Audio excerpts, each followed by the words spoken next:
Want to know on three? 1, 2, 3. Want to know? Hit it.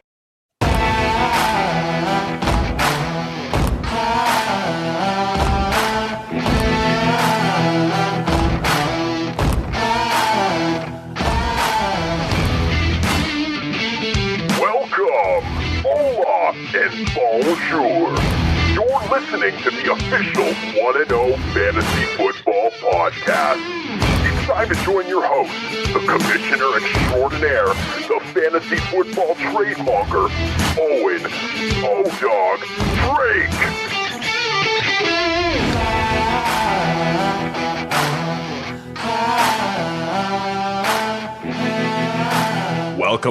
Welcome to another edition of 1-0 Fantasy Football, where you are the one and I'm the O. Today, the one is also Miss Caitlin Johnson, as we take a look back at Week 5 in the Ramp2Champ League and forwards towards Week 6. We do this in the hopes of helping you, the listener, and Cait Ramp2Champ. So, okay. It's the moment you've all been waiting for. There is no time to wait. Here we go. It's Cait. Hey, Owen. Take 3, Cait. The first time the Hey Owen didn't come through and we didn't get going as smoothly, eh? Yeah, don't know what happened. We're here. We're having a good time. First off, how the hell are you? I'm good. How the hell are you?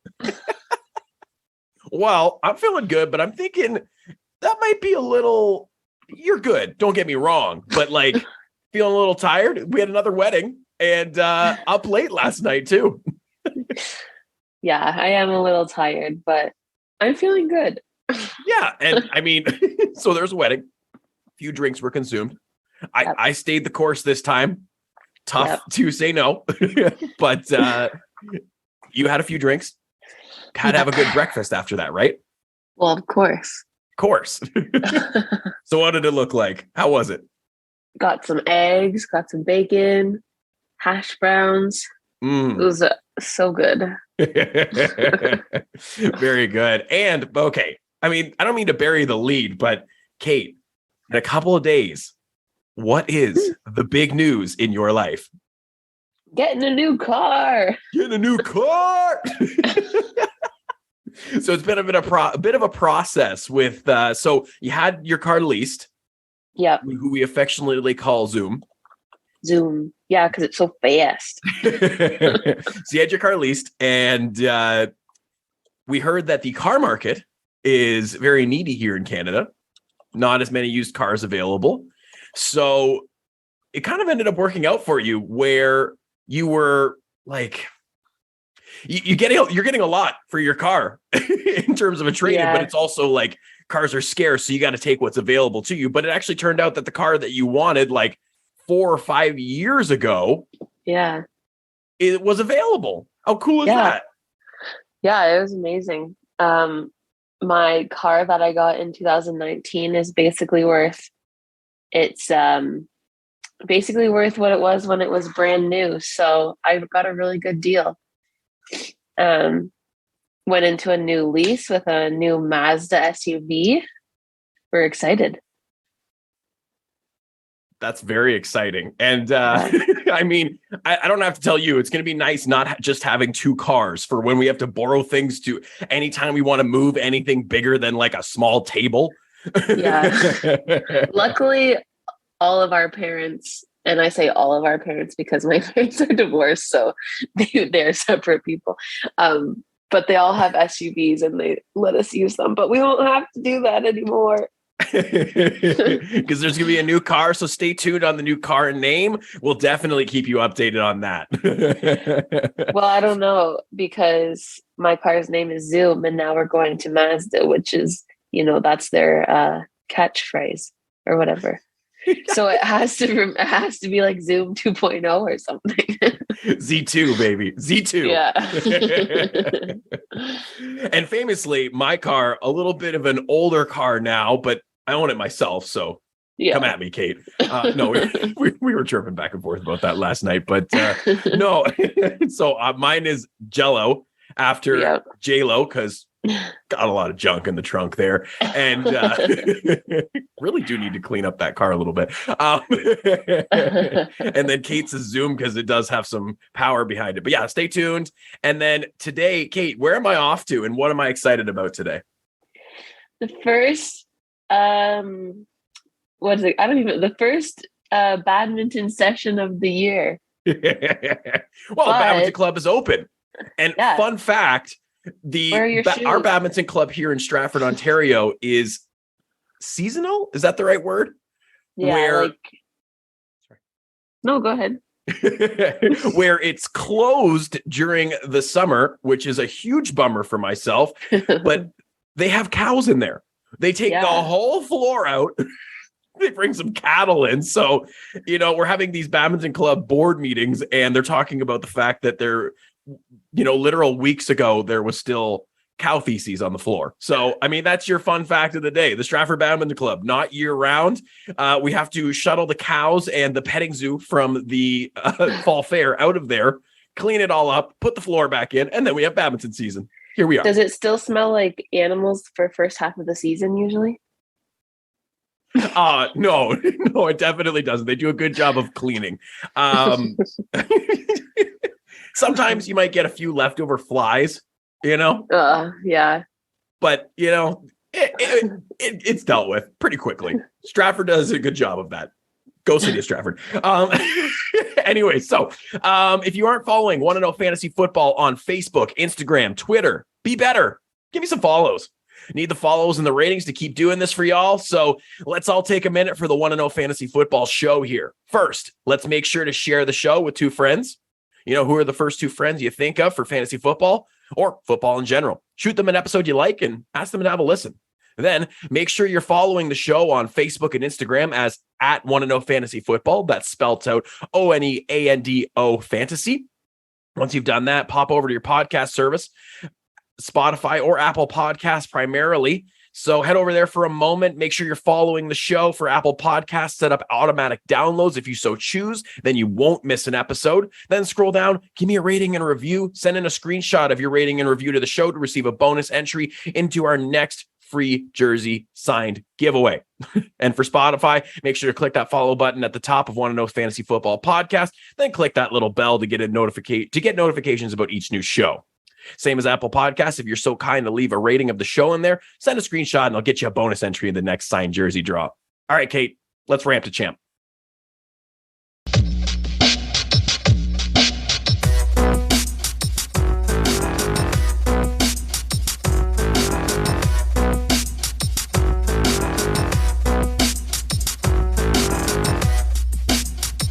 Ramp2Champ.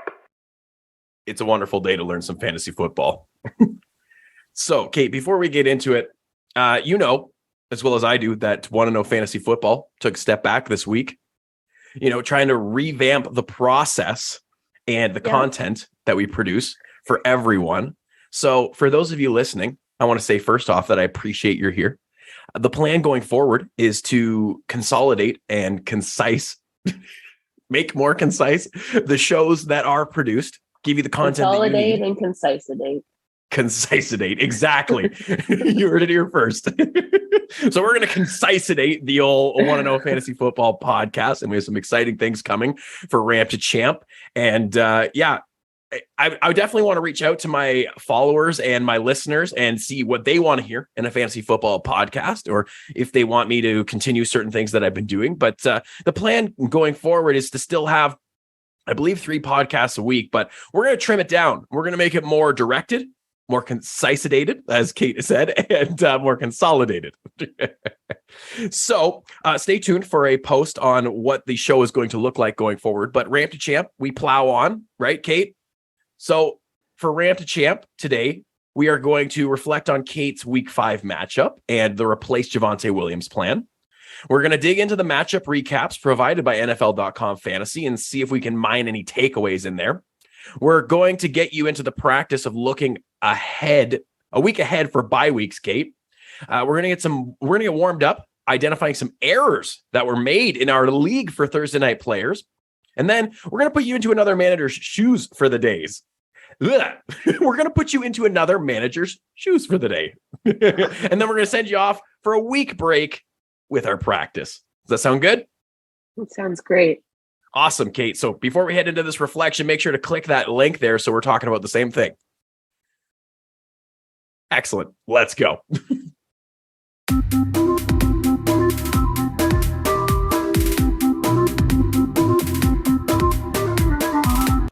Fantasy Reflect. Caitlin, the headline of your week 5 matchup recap from NFL.com Fantasy was, quote, ABCD ekes out win over West Coast Senders to move into 6th place. And Cait, I don't have to tell you, or maybe I do, 6th place means you're in the playoff race. Wow. So I'm going to read most of the rest of the write-up because I always do enjoy reading these, and it's something that we haven't talked about. The recaps do provide a lot of information from free agent target and touch leaders, advanced analysis graphs, which include points by position, points by acquisition, difference makers for each team, as well as some player notes and notes from around the league. We're going to dig into those a little more in the first snap, but for now, we're going to get back to the recap. All right, here it goes. Here's how it reads for Cait. ABCD picked up the highest score by a player this week from Austin Eckler with 35.9 points, 173 rush yards, 26 receiving yards, 1 rush touchdown, 1 receiving touchdown to slip by West Coast Senders 103 to 100. ABCD took a 14-point lead on Thursday and never looked back. Extremely close, with the 3.12 point margin being the 4th smallest recorded in the league this season. ABCD climbs into 6th place. West Coast Senders drops to 7th. And it's funny, I think West Coast Senders, Luke, if you're listening, I think you started off 2-0 and maybe in 1st or 2nd place. So Cait, putting him down into 7th with this loss, getting back to the recap, there was one starter on ABCD that let some chances slip through his hands. Despite being targeted 11 times, Courtland Sutton could manage just 5 catches. Next week, ABCD, today, Cait, you're facing Herbert's Perverts, the last place team in the league. So we are seeing a winning streak for you, and you won with like 1 point from a concussed Nyheim Hines. Yeah, it wasn't looking so good on Thursday night there. But we made it. We're here.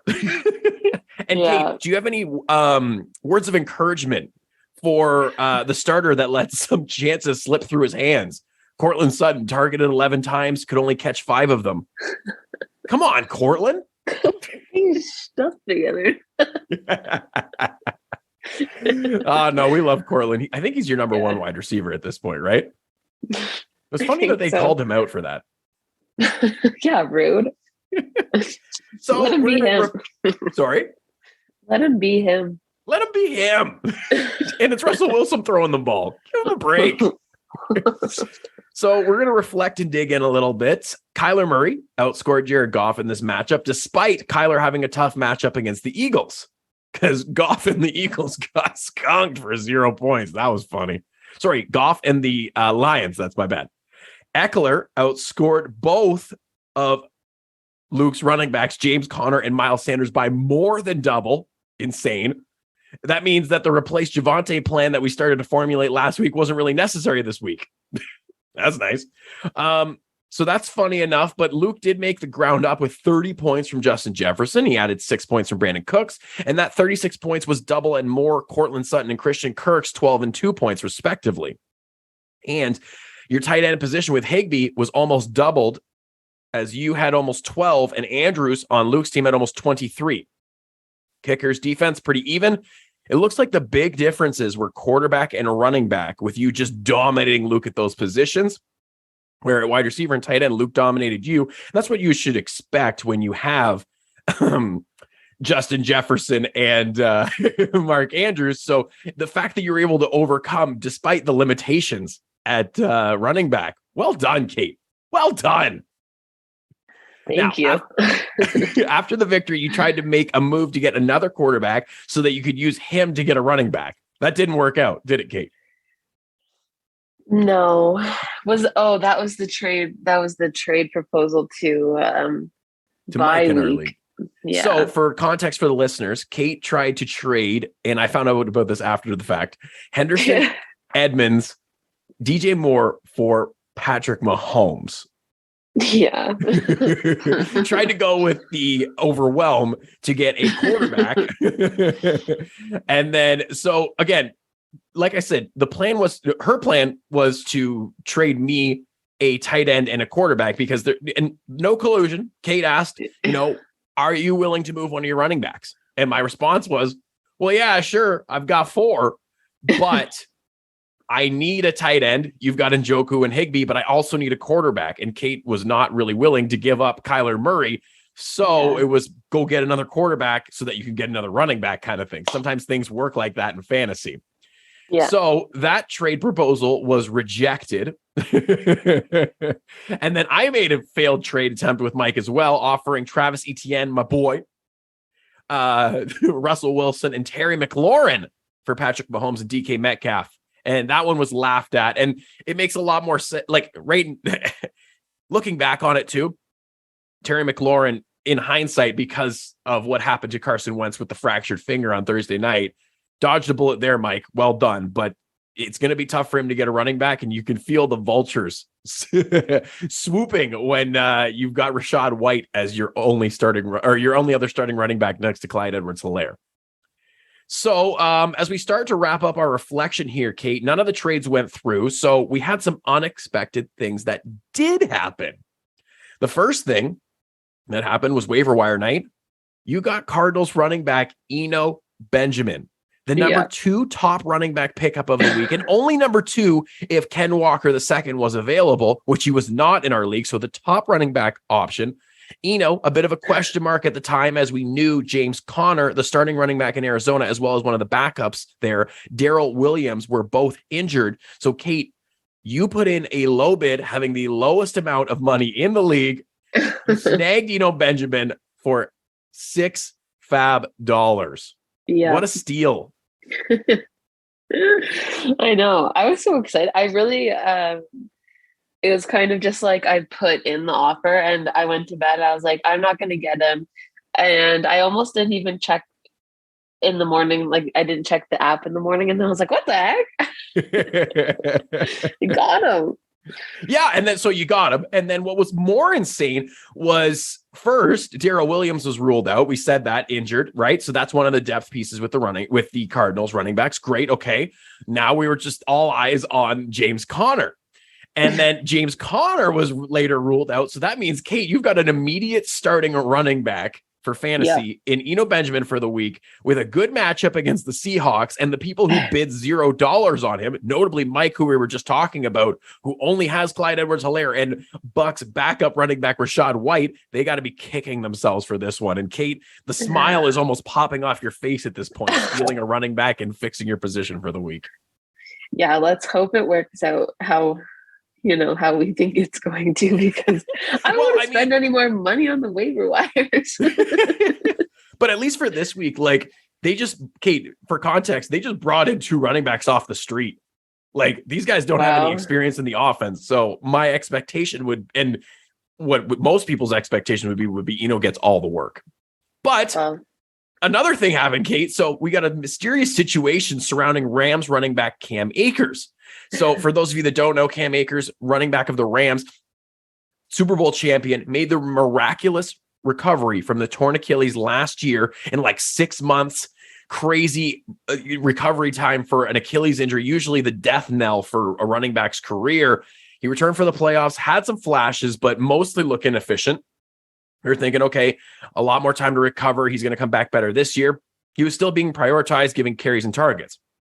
Then this year, Cait, I know you remember, we saw Henderson a lot in week 1 watching that game with the 13 carries, but it's been all Akers since, to the point where you were considering dropping Henderson or trading him, right? Yeah. Yep. So then Akers, he's only averaged about 3 yards per carry and has not looked good. And we were like, okay, maybe it's behind this crap offensive line. But then the news came out this week that Cam Akers had been excused for personal reasons after missing 2 days of practice. We've started hearing reports that his future with the team is in doubt. They're accepting trade offers today and they are citing a difference of philosophy and football opinion between himself and the coach. So, Cait, in the span of under 2 weeks, you've gone from, oh no, I just lost Javonte Williams, my only good running back with Austin Ekeler, oh my God, to I have too many options to start for this week. A great start, versus the Seahawks, and potentially a season-long running back value in Darrell Henderson. Isn't it nice when things just fall into our lap? Yeah, it is, especially because I think you were more stressed about my lack of running back depth, more stressed than I was last week. And that was the week that I put Naheem in. And because I kind of was just over it. I just had a busy week and I didn't want to try and fix it. So I was like, I don't care, Owen, I'll fix it later. And you know what? It just fixed itself. So you don't got to do any work. You just got to wait for everything to come to you. Now, this is all within context. Cait's having a great time, and she should be. She really lucked out here. But she put herself into this position where there was opportunity for this. If she's in Mike's position, where she loses a running back in Rashad Penny and only has Rachaad White available on the bench, that's a bigger problem. Cait had Chase Edmonds, Darrell Henderson, Naheem Hines, and Eno Benjamin on her bench. And then you get injuries to the starters ahead, and all of a sudden these players represent value. That's the difference. I'm kind of worried now that I got too cocky and then something bad's going to happen today. I just know it. Doesn't matter. We're riding high for today. Woo! I might be crying later. But yeah, that's the status of the replace Javonte Williams plan. It's at least going well for right now. And Cait, you at least have ammunition to adjust if and when, more injuries occur, because this is football and this is fantasy football. A lot of injuries every week, a lot of pivoting, a lot of adjustments you got to make. And we are only almost 6 weeks in. Yeah. Let's first snap it.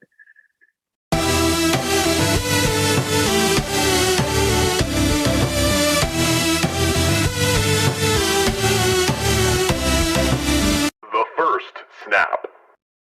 Okay, so Cait, today in the first snap, we're going to examine a couple of the sections in that weekly recap. Once you did click that link, I think I saw the look on your face where it was like, oh, this is kind of cool. I don't know if you've seen that section before.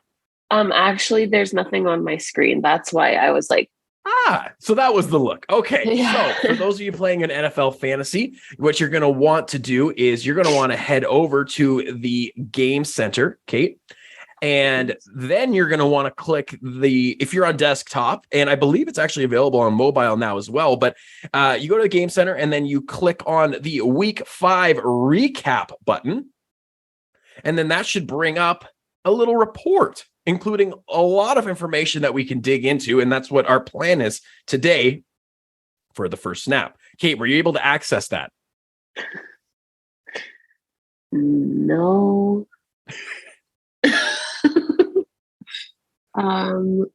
What's Game Center? Up at the top. Oh, my screen wasn't full, so okay. Game Center. This is going well. 5 recap. You learn something new every day. Okay, I'm there. Yeah. But anyways, in our document, we do have screenshots so we can talk about it anyways, because I know that you appreciate those. So,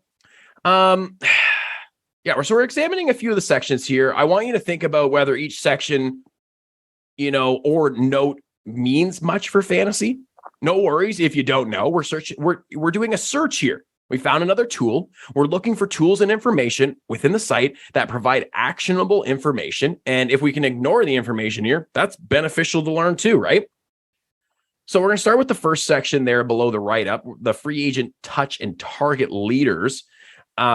They give 3 players that are free agents to be aware of. And Cait, this isn't in the doc, my apologies, but they list 3 players there. So the week 5 targets from the free agents in our league. So it gives you, it's kind of dummy proof if you're in this. So you can see that at a glance in week 5, the leader for the most amount of targets was Randall Cobb with the Green Bay Packers.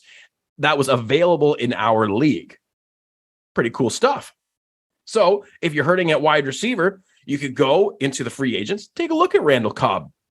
You know, we talked about it. Cait, targets are the most important. They are, but they are earned. You know, you earn targets. So Randall Cobb obviously targeted for a reason. If you don't know any of the context about Randall Cobb, that's totally fine. But you can see 13 targets is a lot. Week 5 touches. So that's the amount of opportunities they get with the ball. Deion Jackson, the running back of the Colts. He was picked up in our league. He's going to start again with Jonathan Taylor out. Interesting. And the red zone, goal to go. The number of times a player gets a touch or a target where their team is goal to go. So like first and goal, second and goal. Valuable since it shows that the players are getting scoring chances. They list Tevin Coleman back with the 49ers. So some information there, but you have to still, my takeaway from that section is that you still have to go dig into the context where Randall Cobb is kind of in this 3-way wide receiver timeshare for targets with Romeo Doubs and Alan Lazard. Deion Jackson only getting this value in these touches because Jonathan Taylor's out. Tevin Coleman, interesting, right? Because we have a lot of these 49er running backs. They're getting touches, and it's interesting to see Tevin Coleman being integrated into this offense after being let go from the Jets. Now, okay, we're going to move on to the next section. So we got the advanced analysis graphs. There's 3 graphs in there: points by position, points breakdown, and points by acquisition. Any of those interest you?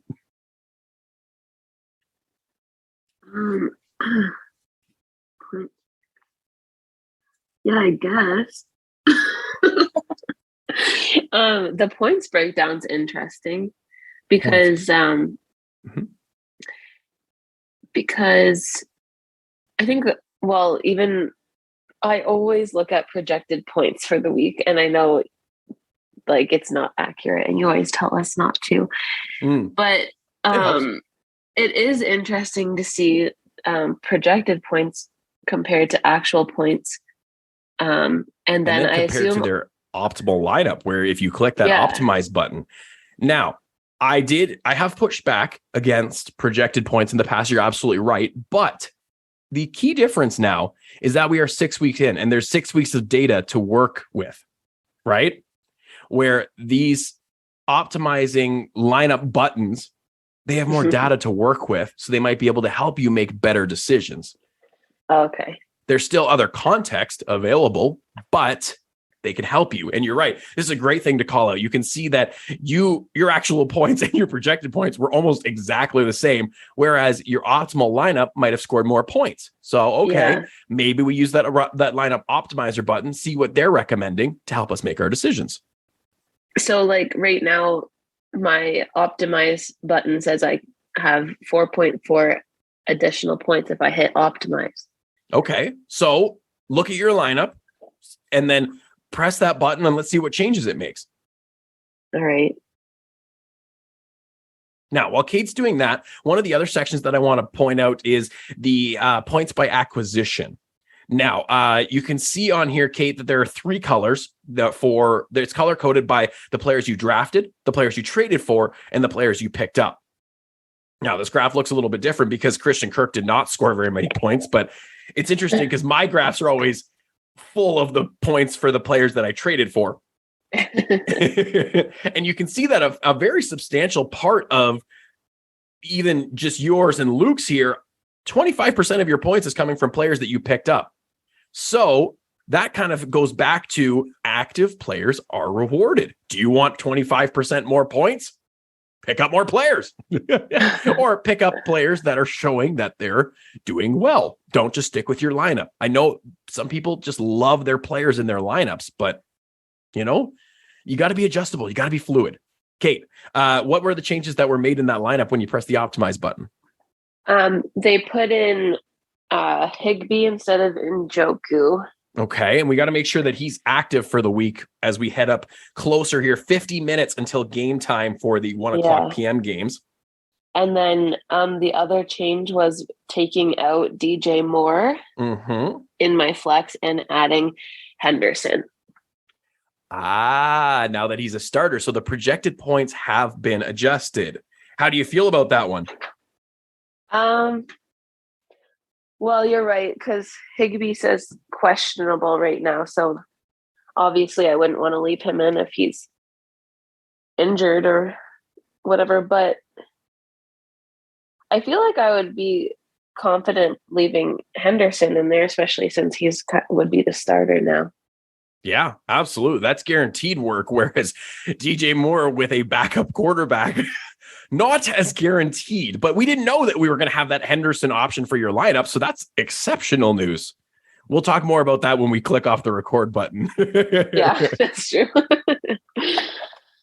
Okay, so Cait, we talked about those graphs. We actually made some adjustments based on there. So there is some good information in there for sure. We're seeing that the optimization buttons, at least for that 1 week in that isolated sort of, it would be interesting to go back, Cait. We got to go back and take a look at the optimized data. So we found that could be an interesting tool to use that could help you score more points, which is really what fantasy football is all about. Excellent. So we're going to finish now with a couple of sections here. One of them didn't make it in here, but that's fine. We've got some around the league notes. So some cool facts here. So Sacs in the City, a team in the league, started off the season on the right foot, 5-game winning streak. So not really actionable, but just cool. Good 5-game winning streak. Password is Taco won this week, even without a top 50 in scoring quarterback. So Cait, it's interesting that teams can still win without having a top quarterback on the week. That's something that you might not expect. Yeah, for sure. Another team has beaten their projected score 3 weeks in a row. Interesting. Teams have won 50% of the time this season when starting the league's top scoring quarterback. They're 2-2. You'd think you'd win pretty much every time if you're getting the top scoring quarterback, eh? Yeah. Another one to call out, interesting here. Teams have won only 13% of the time this season when they fail to throw a passing touchdown. Interesting. So some good notes in there about the league. And the one thing that is missing here, Cait, there is some player notes that are specific to your team. So from this past week, it talked about how Mark Andrews on Luke's team tallied the third highest score for a tight end this week. That's not surprising for Mark Andrews. We talked about earlier coming into the year how there were 2 top tight ends, and they should score in the top 1 to 3 each week. The Packers defense, I believe that was your defense. They were the 9th highest score of any defense in the league. So you did have a top 10 defense. That's great. And then speaking of top 10, Brett Maher, your kicker, 9th highest score of any kicker. So you're sticking in the top 12 with both of your defense and your kicker. That's great news. Higbee, 8th in tight ends. That's great. So just, getting those top 12 players, that makes it likely that you can come out on top in a matchup, eh? Yeah, these are kind of cool. That's a cool section. Yeah. Do you think that those matchup recaps will be an area where you kind of gain more information going forward? Yeah, I think so. It's like interesting. Yeah, a lot to dig in, right? Yeah, I'm just kind of looking. Yeah, I showed her a cool new tool. We can't wrench her away from it, audience. Yeah. All right, Cait. Well, let's try to wrench you away from it a little bit. We're going to head into the Skillz Lab.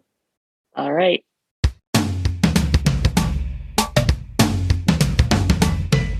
Oh, yeah. We in the Skillz Lab. Okay, so we in the Skillz Lab today, and the skill today is looking ahead. Cait, I want you to go to your team, and I want you to navigate a week ahead.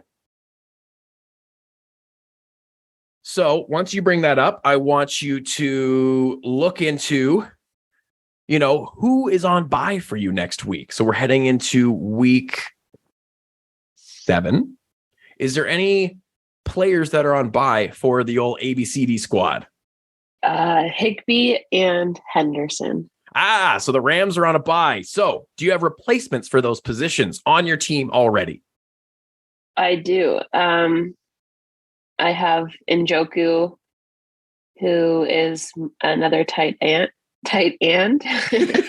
But he's a tight end that's not on a bye. So you can play. He's a tight end, not on a bye. And Excellent. then I have Henderson in my flex position, so I could throw DJ Moore back in there, or I have Pickens, and I also have Robert Woods. Yeah. Who would all kind of work for a week. For sure. Now, so not as much to dig into for your lineup for next week, but I wanted to get you used to the process of looking at least 1 week ahead. So you got to watch me yesterday tilting about my lineup for my league of record, not this league, where I have the following Philadelphia Eagles. Can you tell that I like them for fantasy? Quarterback, Jalen Hurts. Running back, Miles Sanders. Tight end, Dallas Goedert. And the Philadelphia Eagles defense, along with Vikings wide receiver, Justin Jefferson. Now, Cait, pop quiz. What do all of these players have in common next week? They're all on bye. Correct. So in a six bench slot league, that's 5 of them. So I got a question. Looking too good for the old dog. Yeah, it's tough. It's tough in the streets, and it was made even tougher by Curtis Samuel. And I don't even want to talk about him. Anyways, so Cait, as a question for the Skillz Lab, what do you think are 2 positions that I could pick up now and stash for next week, so that I could slot them into my lineup and I wouldn't have to spend money on them in a fab league, or I wouldn't have to burn top priority on them? So meaning, a position in fantasy that would have players available with good matchups for next week, so I don't have to worry about waiver wire pickups. What do you think? I think quarterback and defense. Ooh, let's give her the ding ding on that one. Yeah. Excellent. And that's exactly what I did. We heard Tua Tagovailoa recovered from that concussion that he suffered, the scary concussions. And we're going to say concussions plural, even though they still claim, whatever. They've revamped the process, but Tua Tagovailoa will be starting next week against Pittsburgh. He's a great start. So if you have any Eagles players, a good scoop up to start him next week against the Steelers. And then, Cait, I'm going to do this live on the podcast. I'm actually going to drop my top defensive end. And this really, really hurts because, Cait, I know you're not in an individual defensive player league, but I do not like to roster 2 individual defensive players. But in this circumstance, Nick Bosa is not playing today. He's got a knee injury. And you know what? If somebody else wants to pick him up, that can be their problem. But I'm going to pick up the Cincinnati Bengals defense in my league of record to prepare for next week, where they play the Atlanta Falcons, who are barely a team on offense at this point, and the Bengals are a strong defense. So that means that with Tua Tagovailoa and Jalen Hurts, I at least have 2 of those positions with solid options already ready to go for next week, where I can save my money and maybe just scoop up a tight end to replace Goddard. There you go. Pretty smart. Wow. Eh?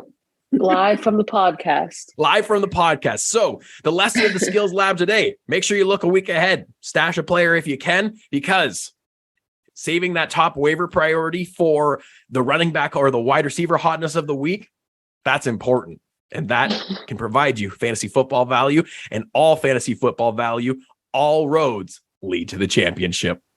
All right, Cait, let's warm up.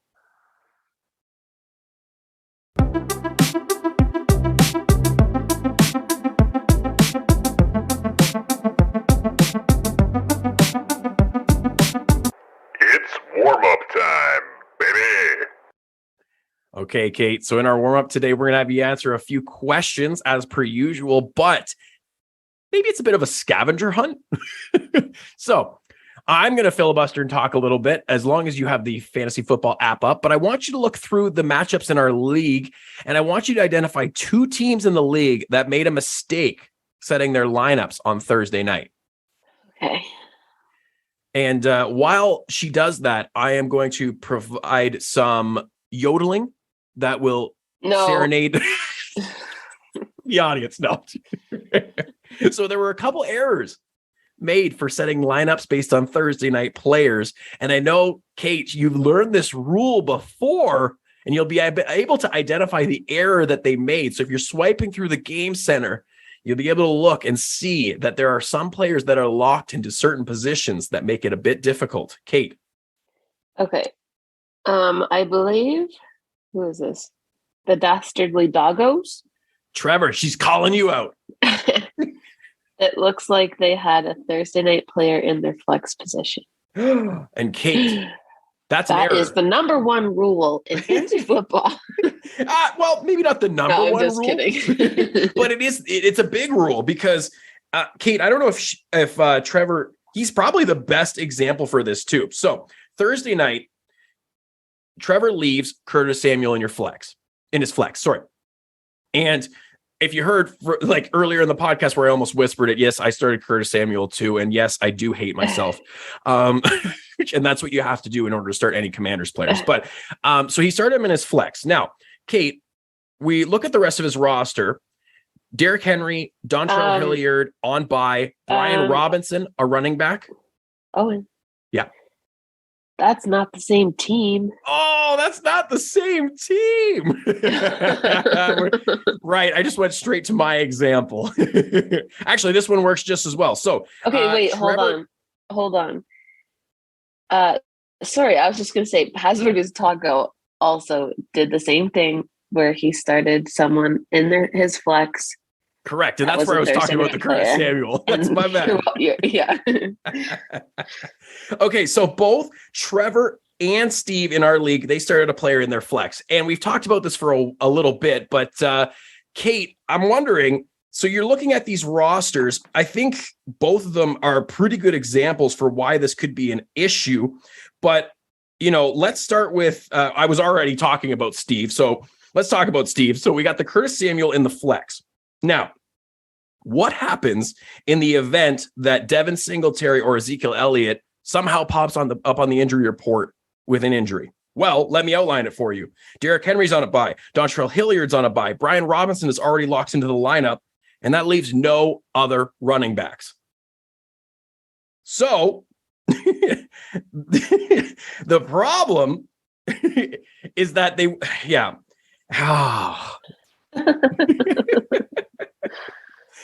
So really, you are struggling. Yeah, I'm struggling over here. But anyways, sorry. Getting back to it. It's not as much a problem with Zeke and Singletary. Sorry, I misspoke. But if Jacoby Myers and Michael Pittman, the starting wide receivers, did get an injury, it would be difficult to replace them. I guess there is Drake London to be able to be slotted in, but a simple way, just put Curtis Samuel, if you're going to start him, up into the starting wide receiver slot, and then you could replace him with whatever you want. And the same thing applies to David Montgomery on Trevor's team. Move him up into that running back slot, and then you'd be able to replace any player in your lineup. That was the more conducive one here, right? So, David Montgomery, if there was another running back, say Christian McCaffrey didn't play, he was traded and he was inactive, David Montgomery would not be able to be moved up into that running back slot. And then Trevor would be forced to try to replace him. And the options are Khalil Herbert, who's already locked in, Damian Harris, who was inactive today. So sorry, that was the perfect example there. Sorry, as long as people could follow along with that. Either way. We got a little bit lost, but we made it back. We did. Make sure that those Thursday night players are out of your flex. It increases your flexibility, and it creates a situation where you don't have to make panic moves and you still have flexibility. Sounds good. Excellent. All right, let's move on to the meat and potatoes. Yum.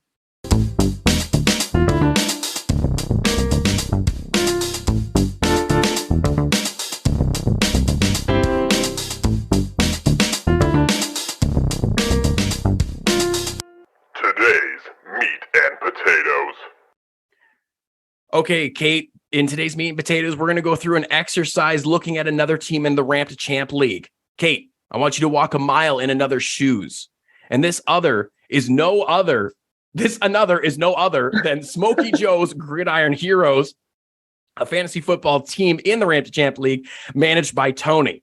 If I can bury an Easter egg in here in the podcast, Tony is a great idea for a focus spotlight today, as he may or may not be on the Ramp2Champ podcast next week as a special guest.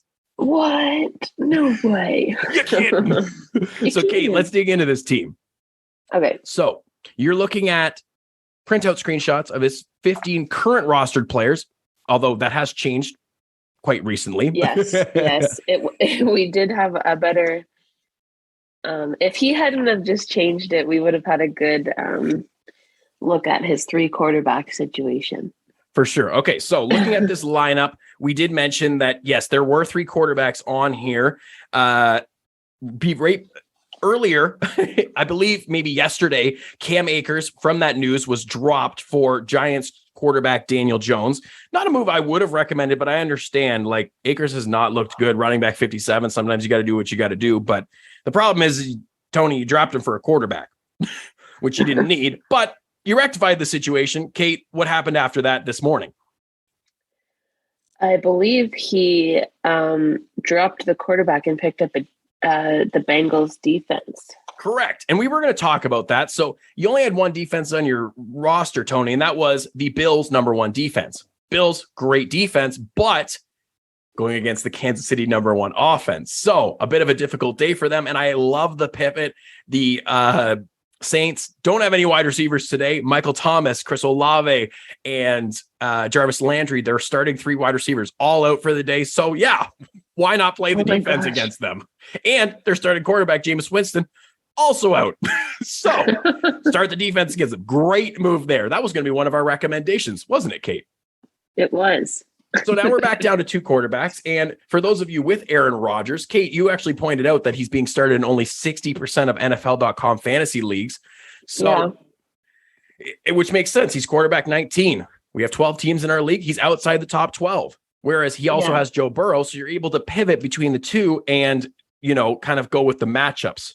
But it's also funny at this point, Joe Burrow has never been outscored this season by Aaron Rodgers. So not really a roster, not even a need to roster player at this point for Aaron Rodgers, but I understand it's really hard to drop Aaron Rodgers. He's Aaron Rodgers. So yeah, I guess if you got to roster 2 quarterbacks, you gotta, but obviously, Cait, if you have 2 quarterbacks and they're usable, what do you think you could do with the backup or the one that you don't want? You could use him as a trade asset. Absolutely. So let's dig into the rest of this roster here. So the position counts. You got 3 quarterbacks, but now 2 quarterbacks. So that was kind of a fixed situation, I guess you could describe it as, right? Yeah.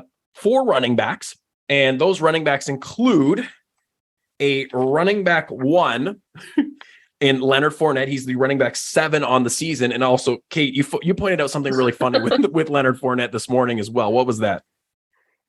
Oh my gosh. I wasn't sure what they have little numbers beside the running back title in their what's that called? Maybe like a worksheet.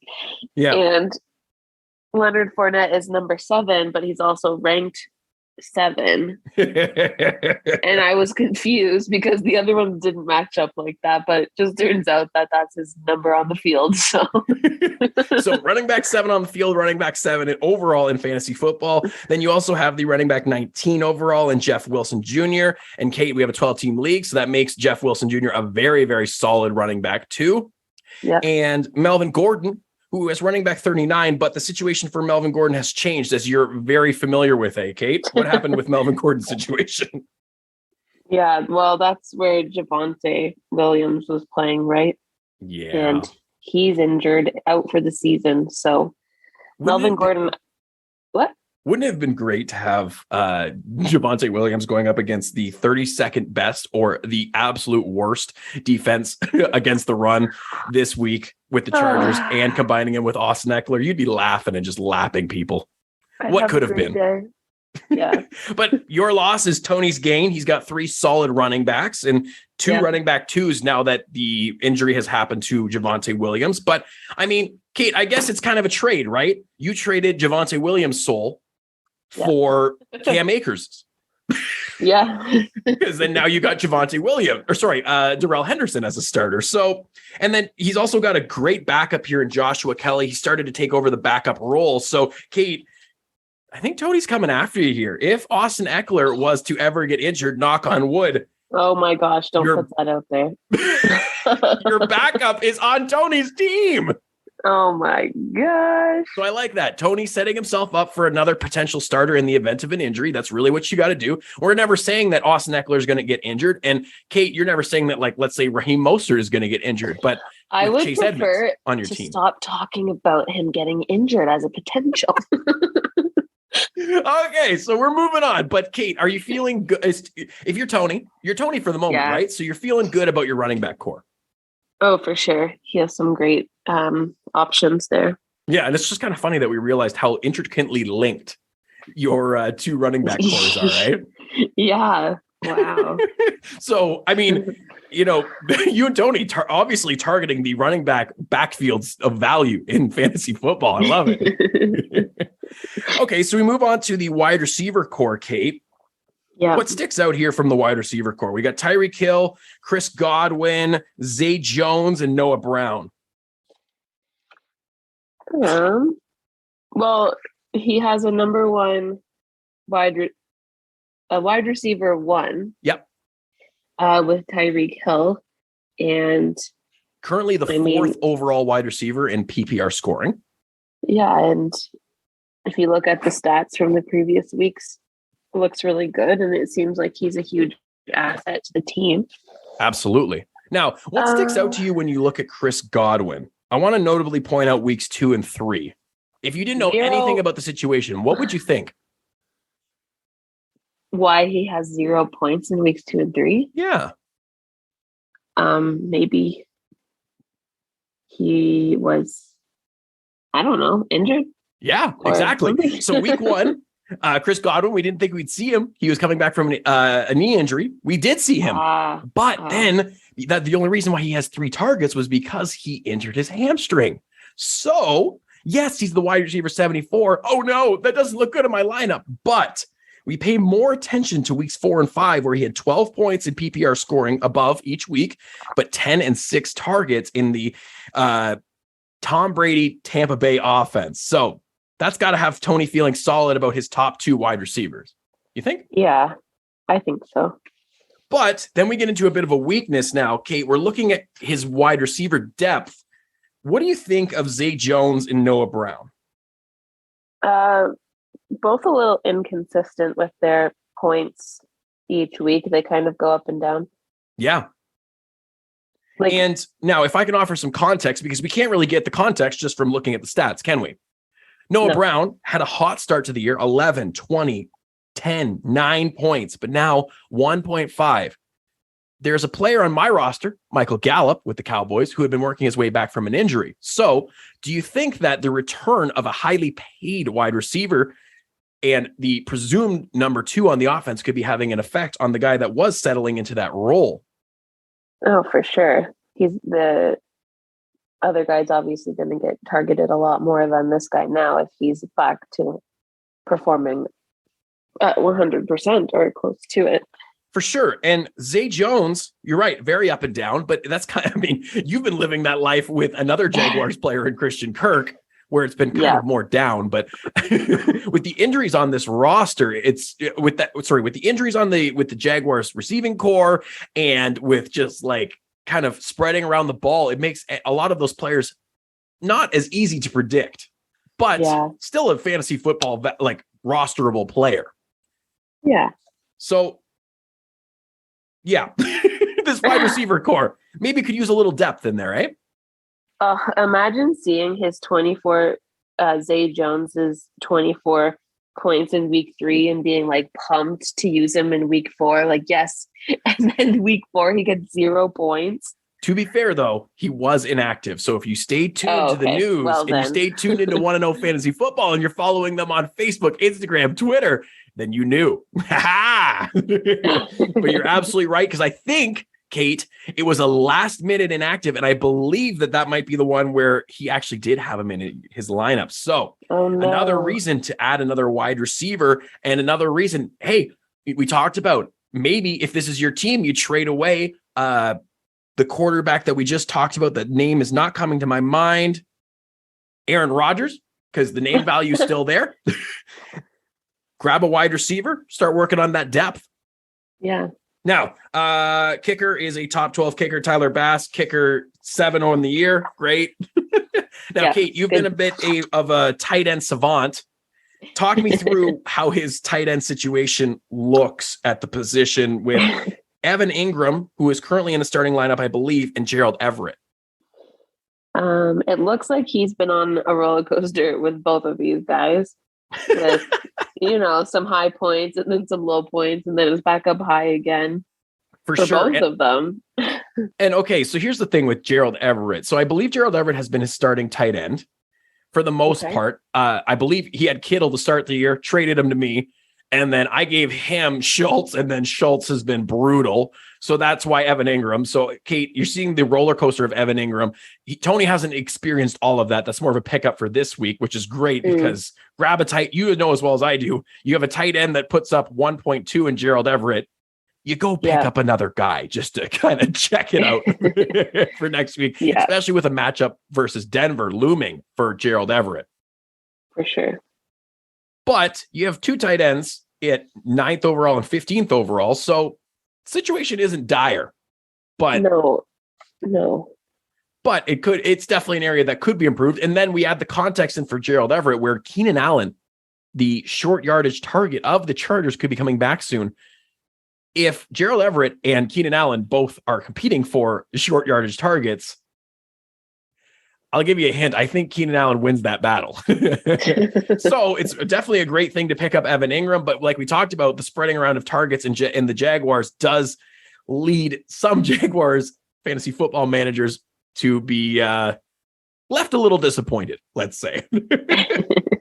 And then, Cait, wouldn't it be nice to see that you have the number one defense in the league? Oh, yes, it would. But not when they're playing the Chiefs. That's the real problem with rostering a top defense, because you can't drop them. Well, you can. You obviously can, and you might have to in certain situations. But it makes it very difficult. You got to do some maneuvering, right? And that's why we look ahead. Yeah, absolutely. So, any last thoughts on Tony's team? I mean, is it funny for you to evaluate Tony's team when you've essentially stolen the Rams' backfield, as he sadly had to drop Akers? I think if I were Tony, I'd be feeling pretty good about my team. I don't know what position he's in or what his... Yeah, so I have that in the document here. So Smokey Joe's Gridiron Heroes, 5th overall, 6th in points scored. So it's not like there's a big gap between that. It's not like he's been winning when he shouldn't have been or anything like that, like based on the points. But he has had the second lowest points scored against.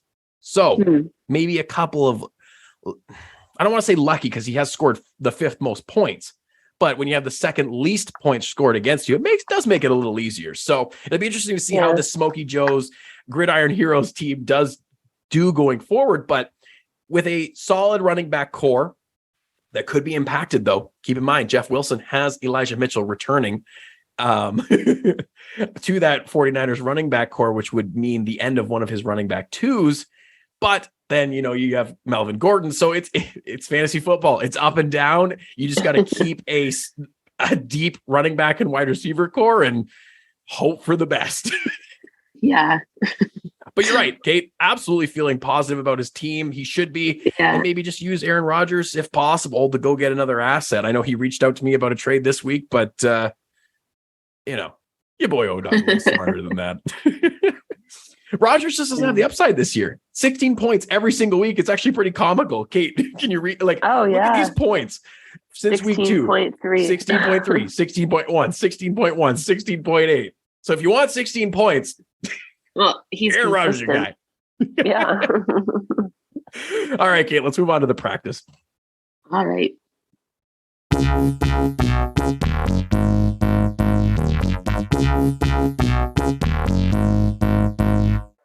time to practice. Let's get funky. Okay, Cait, so we're going into week 6. In 20 minutes, the 1 p.m. slate will kick off. We got week 7 coming after that. As you heard, audience, we're not going to hear from Cait next week unless she wants to join in with Tony and I. She might be at work, though, from where we scheduled it. She's nodding, so that seems correct. But we're not going to hear from Cait next week. Cait, for the practice today, we're not going to get you to do anything crazy. But what do you think is next for the ABCD squad? I think that when I return for week 8 on the podcast, I'm gonna have a rebranding for you guys. I'm committing to it now. I have 2 weeks. Well, I have 1 week to change my name since I don't have CeeDee Lamb on my team anymore, and it's still ABCD with a picture of CeeDee Lamb as my logo. So, you know what? You can look forward to me having a new exciting name in week 8, and definitely going to be watching some football with O-Dog today after he's back from badminton. Looking forward to watching the Colts game. Hoping they perform well against Jacksonville. That's another thing, like you talked about with Eckler. We when they're playing Jacksonville, we don't talk about it. Yeah. First rule of watching Colts football: don't talk about playing Jacksonville, Tennessee, or Houston. It's pain. Yeah. As for a trade, I don't really know. Well, I guess we'll see how many people do this week and go from there, because I don't know. I feel like I've got a solid group now. I've worked on it, and we'll see how it goes. You really do. And that would, like, if you were going to do the same exercise as we did with Tony, put somebody into your shoes, I think they'd be feeling pretty solid. I mean, as solid as you can feel for a team with DJ Moore that's been so up and down, or Christian Kirk who's been trending a little bit downwards. I think we see a bounce back from Kirk today. I think we see a lot of targets for DJ Moore. I think we see a good game from Eno, and you're playing the last place team in the league. I'm not saying, it's a easy win, because nothing ever is in fantasy football. And knock on wood, we don't do superstitious things like that. But it's nice to be matched up against the 12th best team in the league is really what it comes down to, because you're feeling a little bit better about the decisions that you make, where there, might not be as much risk. But Cait feeling a little bit stitious over there, so we're gonna blast on right past that.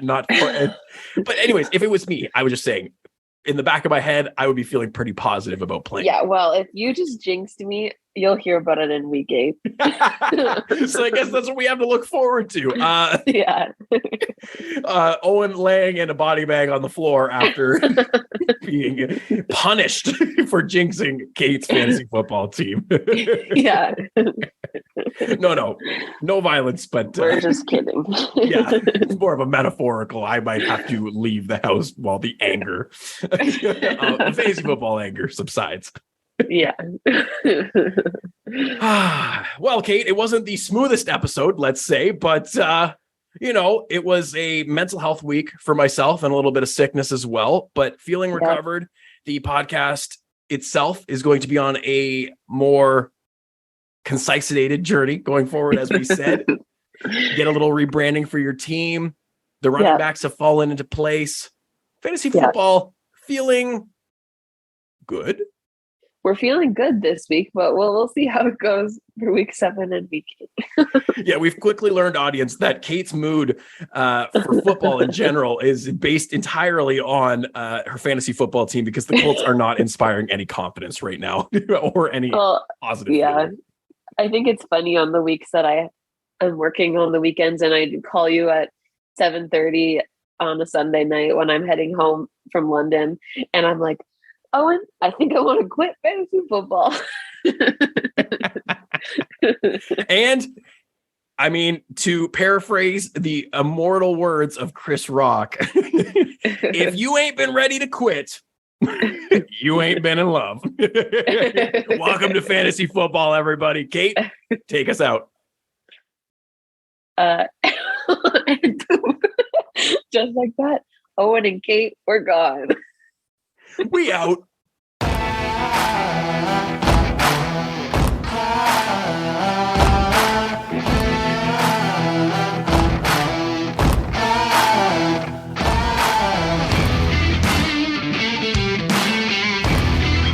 Okay, everybody, we're done here for today. You're gonna want to listen to the next episode of the official 1-0 Fantasy Football Podcast. O-Dog, out.